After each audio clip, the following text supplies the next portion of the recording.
Meus irmãos, bom dia, graça e paz do Senhor a todos, amém?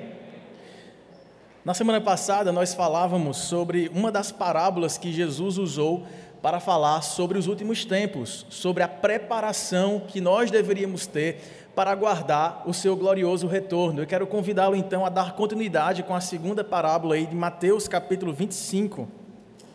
Nós leremos a partir do versículo 14.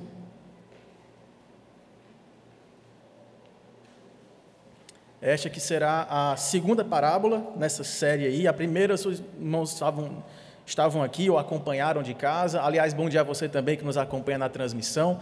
Deve estar lembrado que nós falamos sobre aquela famosa parábola das 10 virgens, né? E nós vimos ali sobre a ênfase de Jesus em ensinar sobre o tipo de atitude que nós devemos ter ao aguardar o seu glorioso retorno. Apesar de não sabermos quando isso acontecerá, todos os sinais apontam para essa chegada de Jesus para reinar gloriosamente sobre nós. Guerras, rumores de guerras, desamor, desunião, né? Essas contendas, essas disputas, os sinais catastróficos também na natureza, tudo isso eram sinais de que o Senhor já havia inaugurado o reino, nós já vivíamos a partir de então os últimos dias e deveríamos nos preparar para então aguardar o último dia, que é o dia do seu glorioso retorno. E aí Jesus faz isso então com essas 3 parábolas. A primeira delas nós vimos semana passada, a parábola das 10 virgens. Lembra que Jesus, quando conta essa história, ele está falando sobre um casamento, e havia ali 10 amigas, né, da noiva, que deveriam estar atentas para que quando o noivo passasse pela casa da noiva, todos os seus amigos íntimos do noivo e da noiva pudessem sair em procissão pelas ruas ali, celebrando como parte da cerimônia do casamento, que durava ali pelo menos uma semana, aquele grande festejo, aquela grande festa. Só que elas ali estavam desatentas, ou metade delas havia levado uma lâmpada, já que a procissão era noturna, mas esqueceram o óleo, esqueceram o combustível para manter aquela lâmpada acesa. E aí, ao chegar o noivo, que havia demorado, elas haviam pegado no sono, e quando o noivo chega, algumas delas estavam preparadas, saíram ao encontro do noivo, outras, porém, tiveram que buscar ali, comprar o óleo, que elas não tinham se preparado devidamente para aquela procissão. Elas perdem, então, aquela oportunidade,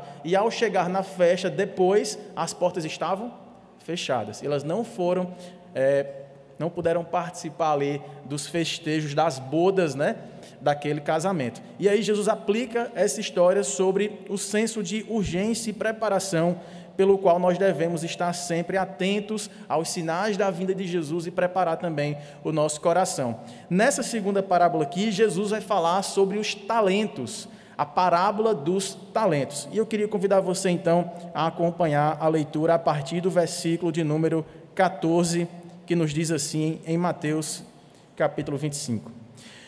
Pois será como um homem que, ausentando-se do seu país, chamou os seus servos e lhes confiou os seus bens. A um, este senhor deu 5 talentos, a outro deu 2, e a outro somente 1. A cada um ele deu segundo a sua própria capacidade de administrar esse bem. E então ele partiu, foi embora. O que recebera 5 talentos, saiu imediatamente para negociar com eles e ganhou o quê? Outros 5 talentos. Ele dobrou aquilo que ele tinha recebido. Verso 17. Do mesmo modo, ou seja, imediatamente ao receber 2 talentos, ele também saiu e ganhou outros 2 talentos. O verso 18, porém, diz que o terceiro servo, aquele que recebeu apenas 1 talento, saindo, abriu uma cova, fez um buraco no chão e escondeu o dinheiro do seu senhor. Depois de muito tempo, voltou o senhor daqueles servos e foi ajustar contas com eles.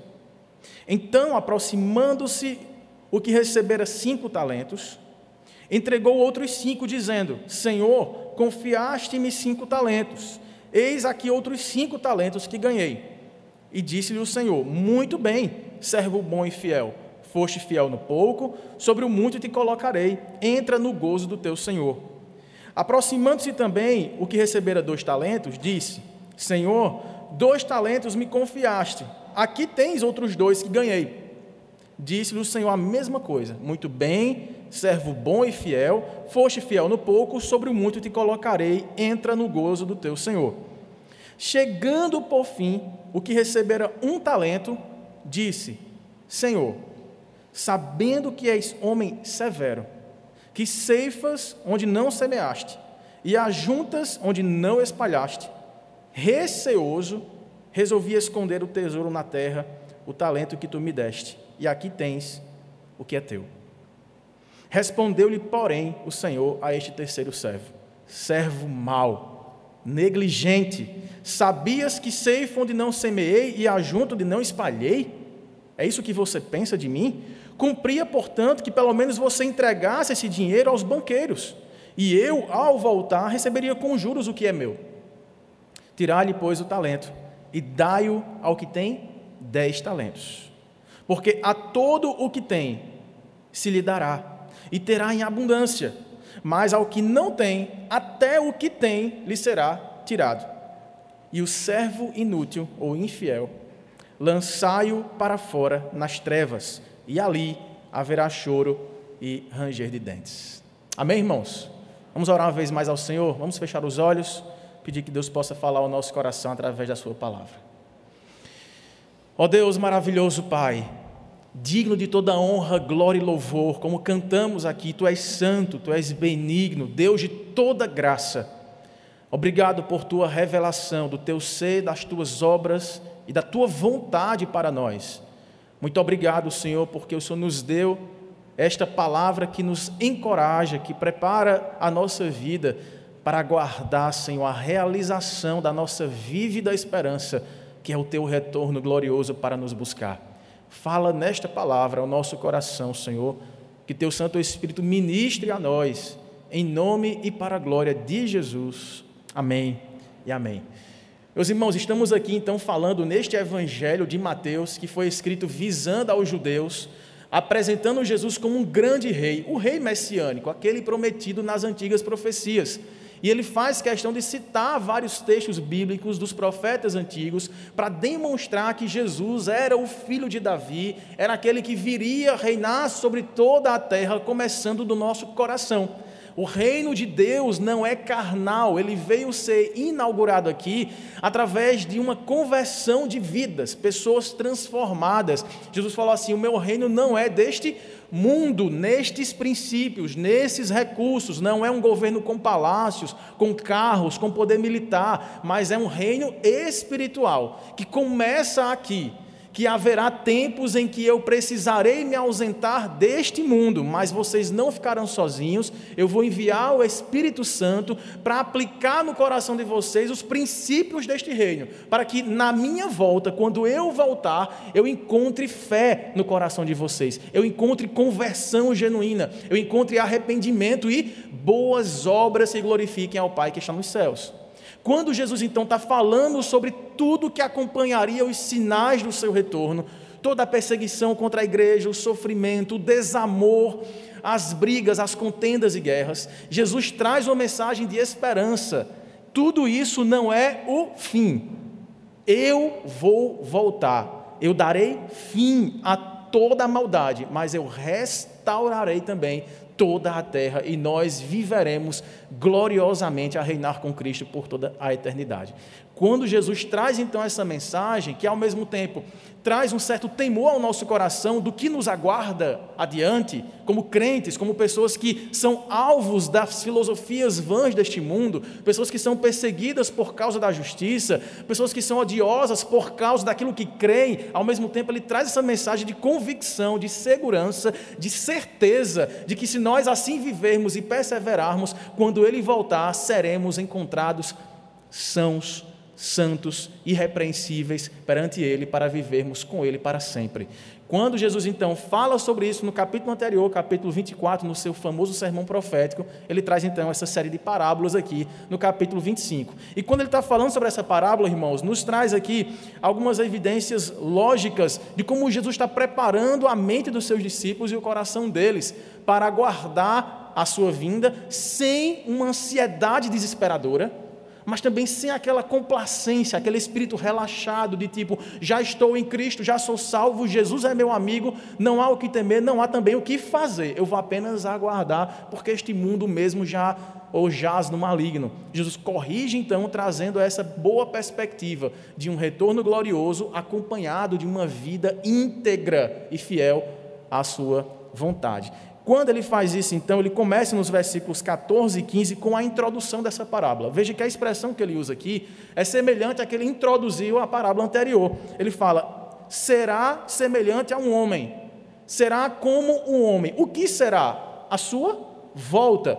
A sua volta que antes tinha sido comparada a um retorno de um noivo que está vindo passar na casa da sua noiva para começar os festejos de casamento, e que as pessoas que estavam convidadas a participar deveriam estar preparadas, deveriam estar providas dos recursos pelos quais elas poderiam participar de toda a celebração. Aqui também a ideia é que essas pessoas que estão aguardando o retorno deste Senhor deveriam de igual modo estarem preparadas, mas a ênfase aqui é no serviço.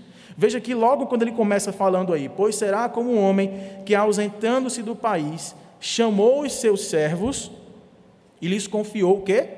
Os seus bens. Só que ele pega esses servos, tem 3 tipos de servos aqui. O primeiro é aquele que vai receber mais, porque segundo o texto, tem mais capacidade para administrar aquilo que recebe. O outro que recebe 2, de igual modo, está recebendo proporcionalmente a sua capacidade de gerir esses bens. Recebe 2 talentos. O último recebe proporcionalmente aquilo que ele pode administrar, apenas 1 talento. Este senhor tem a mesma atitude para com os seus servos, mas a atitude dos seus servos para com o seu senhor foram diferentes. Os 2 primeiros tiveram a mesma atitude, saíram imediatamente para investir e multiplicar os bens do seu senhor. Porém, o último servo, o segundo tipo de servo aqui no texto, é aquele que, recebendo do Senhor 1 talento, resolve enterrar, não fazer uso, não investir, não trabalhar, não dedicar-se a ele. Ele esconde do seu Senhor com base em um julgamento específico sobre o caráter do seu Senhor. Essa é a história que Jesus conta. Então, nesses 2 primeiros versículos aqui, os versículos 14 e 15, nós temos essa introdução. A pergunta é, o que é o talento aqui do texto? O que seria o talento? Talento aqui, irmãos, não é o talento que a gente usa na nossa linguagem aqui do português como capacidade ou habilidade natural que a gente tem. Talento aqui era uma moeda da época, tanto que ele fala em aquele que pegou o recurso e enterrou o seu dinheiro. Então, é dinheiro, é riqueza. Esse talento aqui, ele tinha um certo valor, não era um dinheiro qualquer. Não era um dia de trabalho, por exemplo, que seria o denário, ou alguns denários para representar um ano. Era mais do que isso. Um denário pesava entre 25, na medida grega, e 32 quilos, na medida romana, de ouro. Então, era uma certa medida ali significativa, era uma pequena riqueza. E o Senhor, que, ausentando-se da sua terra, resolve colocar nas mãos dos seus servos, ele está confiando riquezas nas mãos daqueles que lhe servem. Então, este talento aqui, ele, assim como na parábola anterior, nós disputávamos aqui, vendo ao longo da história, alguns dos principais teólogos, do período dos pais da igreja, do período dos reformadores e pós-reforma, o que seria lá o óleo da lâmpada que faltou para algumas virgens e foi decisivo para participarem ou não das bodas. E aí nós vimos aquelas disputas. Aqui também há uma disputa.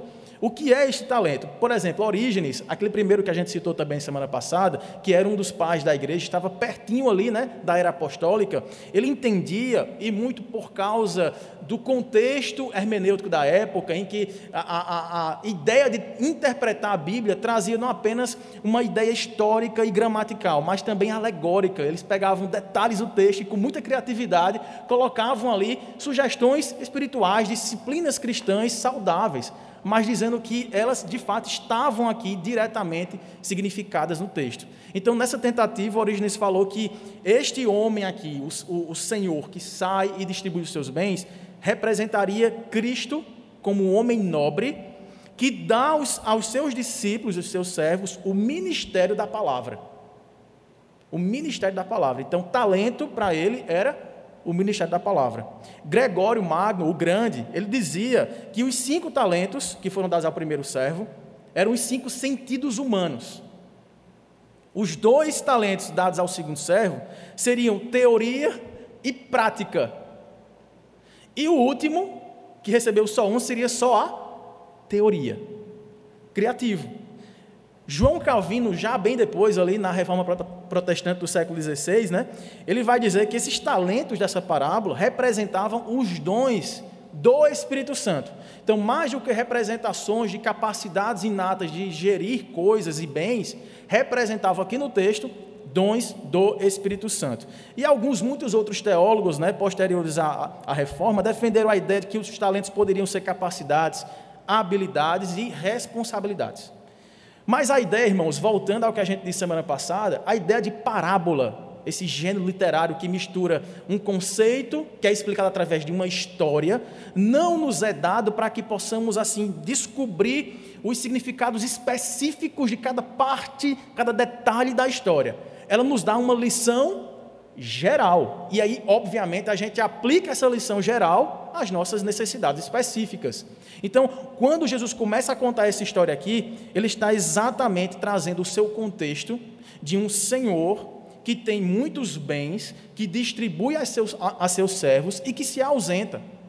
E ele passa um certo tempo, ele demora a voltar, mas a atitude decisiva de um de seus servos de não fazer aquilo que dele é esperado, traz uma mensagem de alerta e de julgamento no fim desta parábola. Esta parábola aqui está paralela ao texto de Lucas, capítulo 12.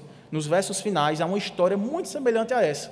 E naquele contexto que nós não sabemos se é a mesma história contada em circunstâncias diferentes ou histórias parecidas, né, adaptadas a seu próprio contexto, quando Jesus está saindo da Galileia, viajando para Jerusalém para morrer sacrificialmente ali, ele sai contando várias parábolas. Uma delas é uma muito parecida com essa.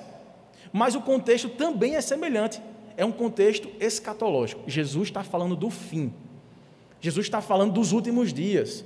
E ele está aplicando aquele ensino do fim à questão do serviço. De que nós devemos esperar o retorno dele, como, irmãos? Servindo. Não escondendo. Não guardando para nós aquilo que ganhamos, mas oferecendo aos outros. A ênfase, tanto em Lucas quanto aqui, é a mesma.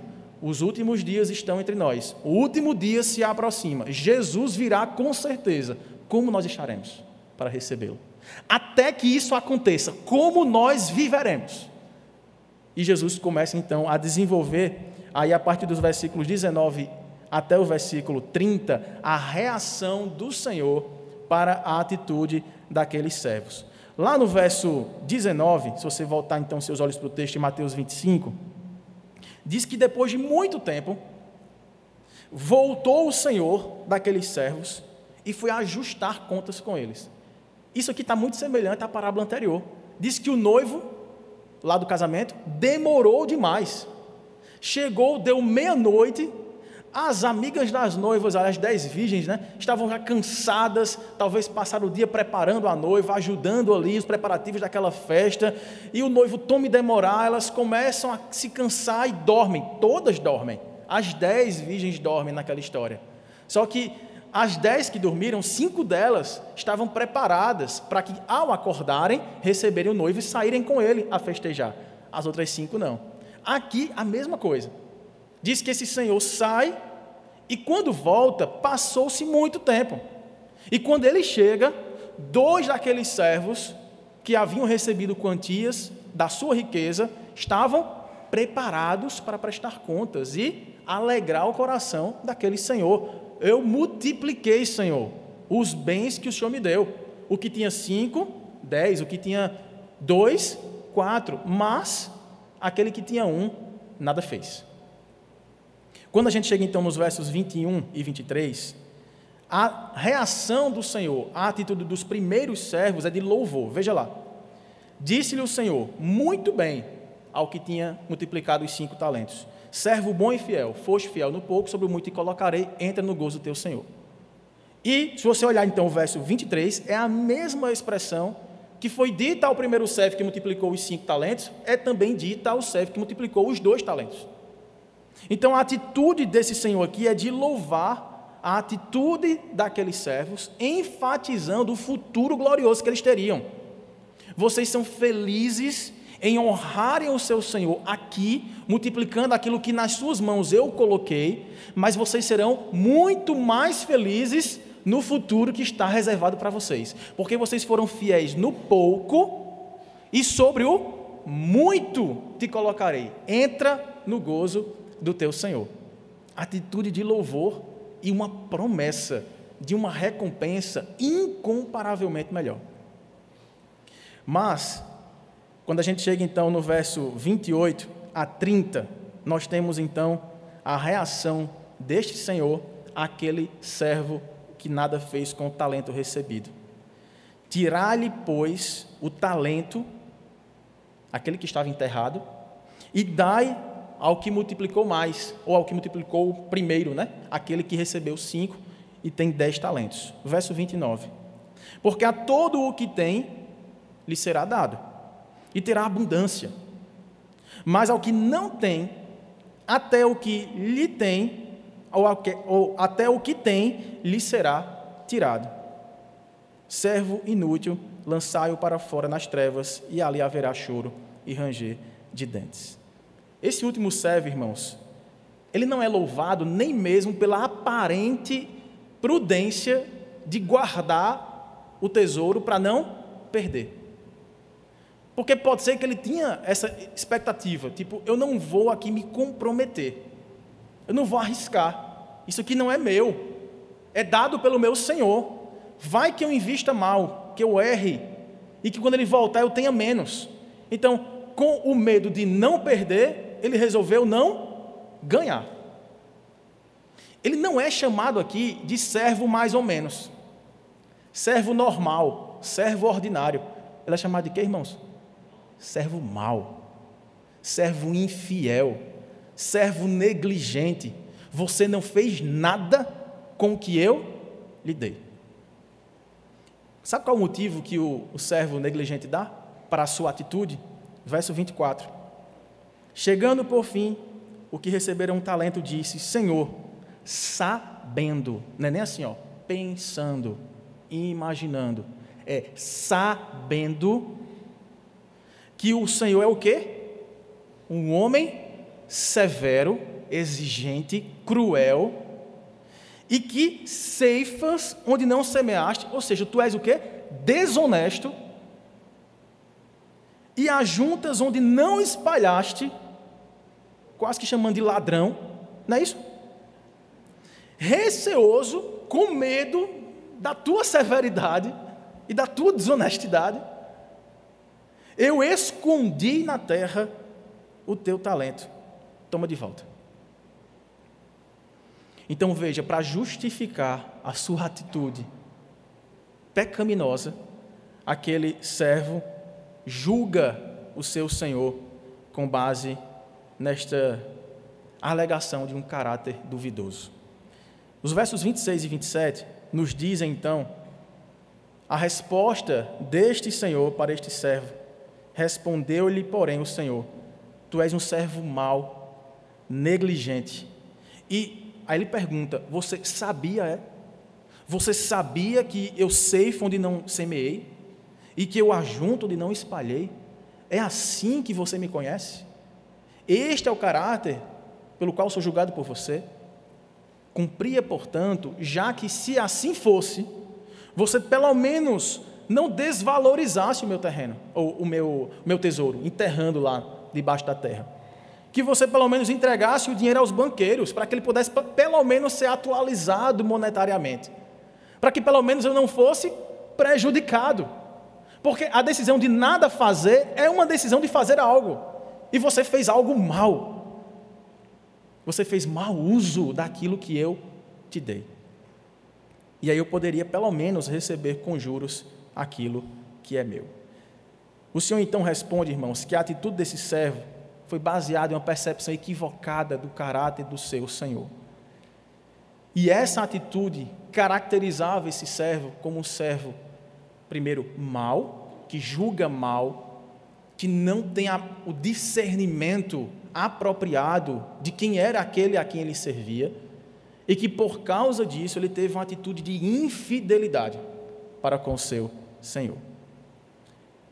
Não tratava-se aqui da quantidade, do montante, tratava-se de fidelidade e de serviço ativo, mesmo que na ausência do seu Senhor. Ele não estava lá supervisionando o investimento de cada um. Diz a parábola que ele simplesmente se ausentou do país e passou o quê? Muito tempo.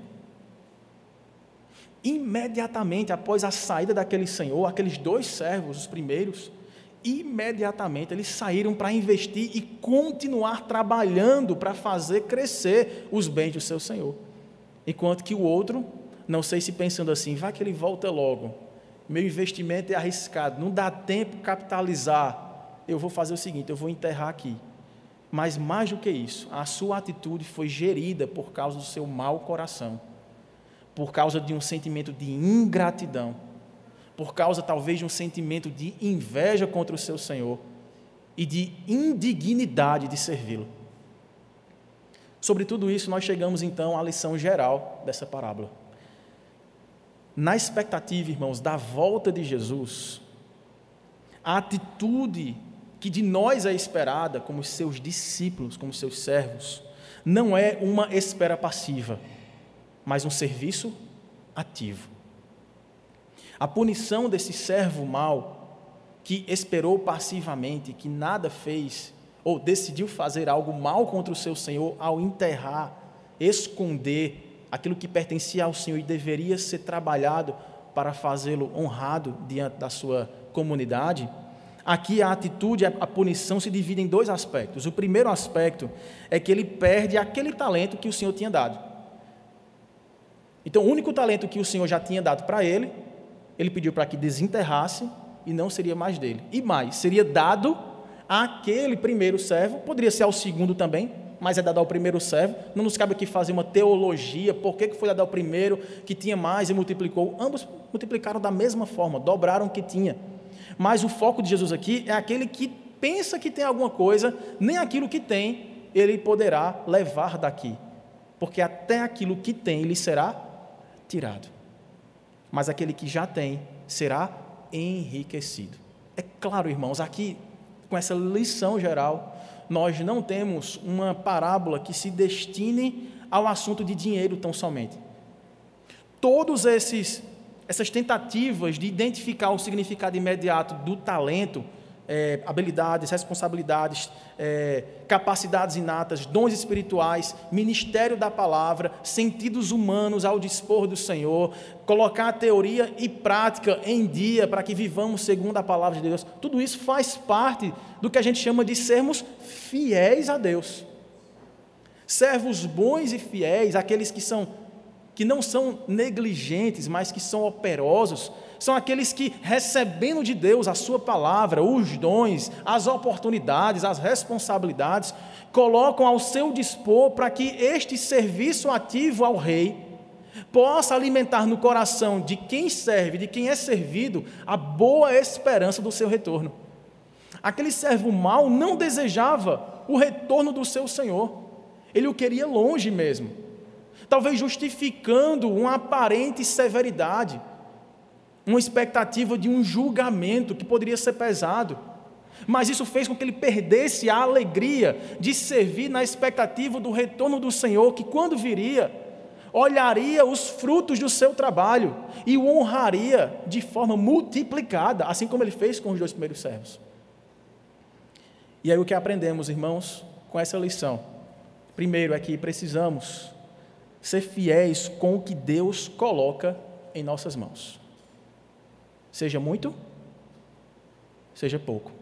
Porque no final das contas, tendo muito ou tendo pouco, será considerado pouco diante do muito que Deus nos dará. Amém?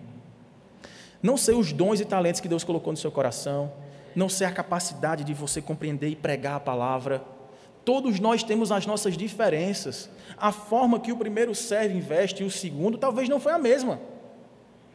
Digamos assim, os fundos de investimento, as aplicações, o serviço que eles prestaram não foi exatamente o mesmo, mas eles conseguiram desenvolver aquilo que foi dado. Jesus está falando que quando Ele voltar, a salvação que Ele nos deu, o pacote da salvação deve estar o quê, irmãos? Desenvolvido. Foi Paulo quem escreveu então aos Filipenses, no capítulo 2, que nós devemos desenvolver a nossa salvação. De que forma? Negligenciada, relaxada, descontente, amedrontada? Não. Veja lá esse texto, Filipenses capítulo 2, versículo 13.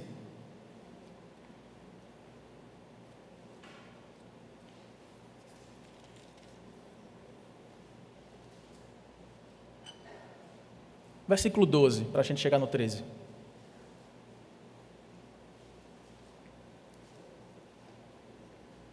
Vamos ler juntos esses dois versículos, 12 e 13? Assim, pois, amados meus, como sempre obedecestes, não só na minha presença, porém muito mais agora na minha ausência, desenvolvei a vossa salvação com temor e tremor. Por quê, irmãos? Porque Deus é quem efetua em vós tanto o querer como o realizar segundo a sua vontade. Esse texto é impressionante. Primeiro nós temos uma ordem: desenvolvam a sua salvação.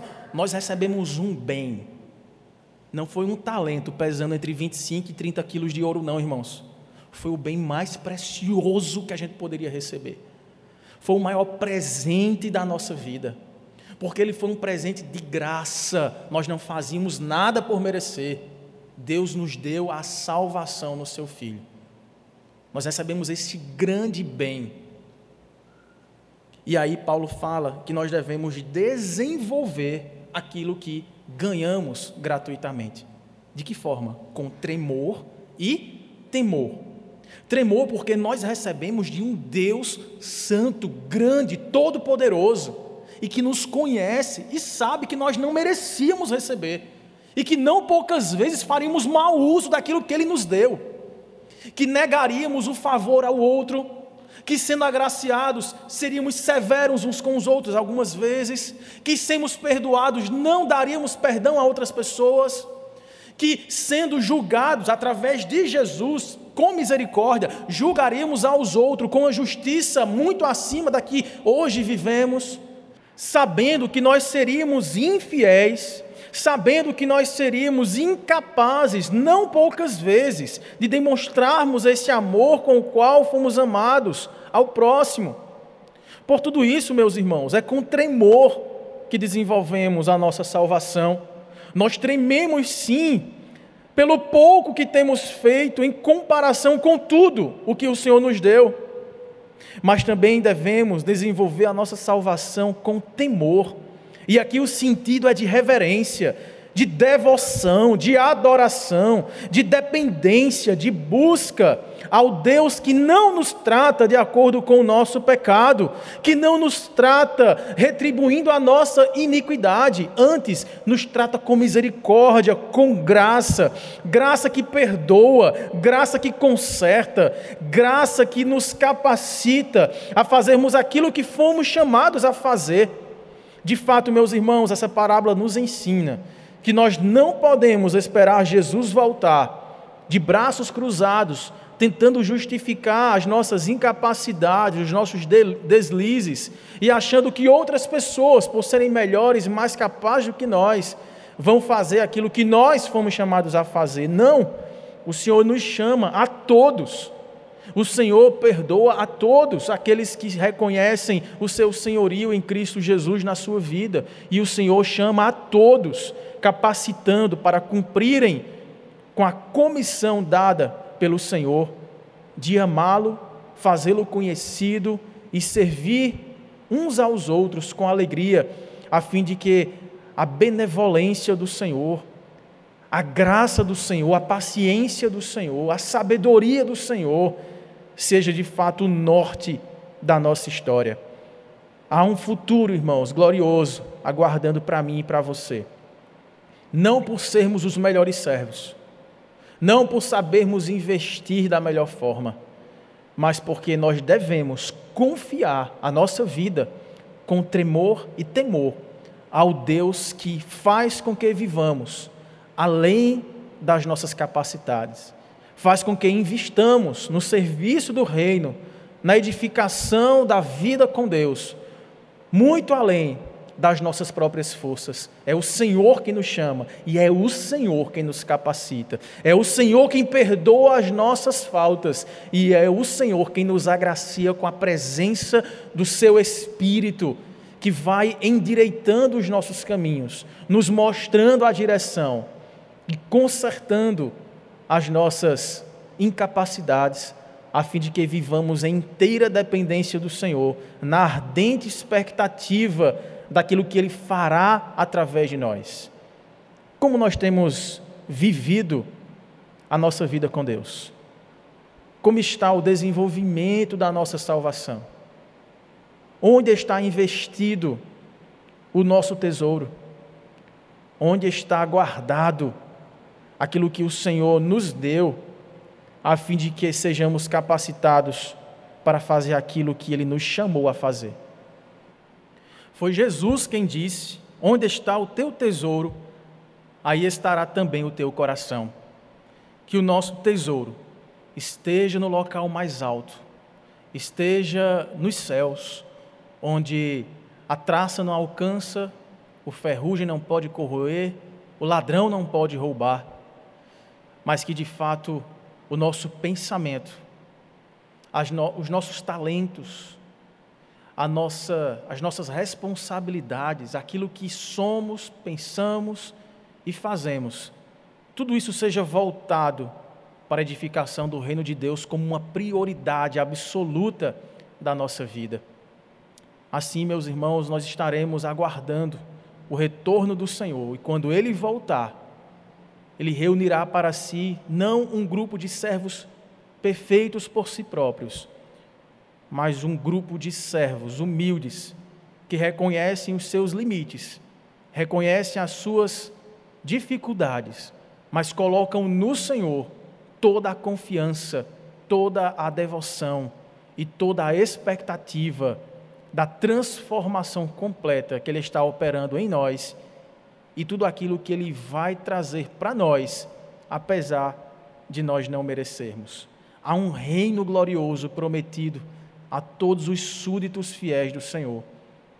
E a fidelidade que de nós é esperada, ela de fato é desenvolvida na vida com Deus, a vida de comunhão, a vida de oração, de serviço, de conhecer a Sua palavra, de arrependimento de pecados e de proclamação das virtudes do Deus que nos amou, sendo nós ainda pecadores. Jesus está voltando e que nós possamos cuidar do tesouro de tão grande salvação, investindo no reino de Deus o melhor do nosso tempo, do nosso talento e do nosso tesouro. Vamos orar ao Senhor? Feche os seus olhos, vamos reconhecer diante do Senhor as nossas dificuldades e clamar que Ele possa nos capacitar para sermos servos vigilantes que não param nunca em seu serviço alegre na edificação do reino de Cristo. Oremos. Maravilhoso Deus, nosso Pai, Tu sabes, ó Deus, que somos pequenos, falhos, inconstantes. Muitas vezes perdemos o foco e muitas vezes, ó Pai, nos sentimos indignos e incapazes e nos amedrontamos e paralisamos no ministério que o Senhor nos deu, no chamado missionário que o Senhor nos conferiu, em tudo aquilo que o Senhor nos comissionou. Queremos pedir perdão pelas vezes em que perdemos oportunidades, em que largamos o arado deixando para trás. Nós queremos voltar, Pai. Queremos voltar a uma vida de comunhão, intimidade contigo e alegre serviço do Teu reino.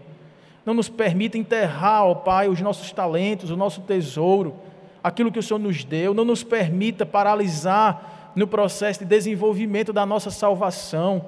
Nos ajude a avançarmos no Teu reino com santidade, com amor, com misericórdia, com compaixão aos perdidos, aos necessitados.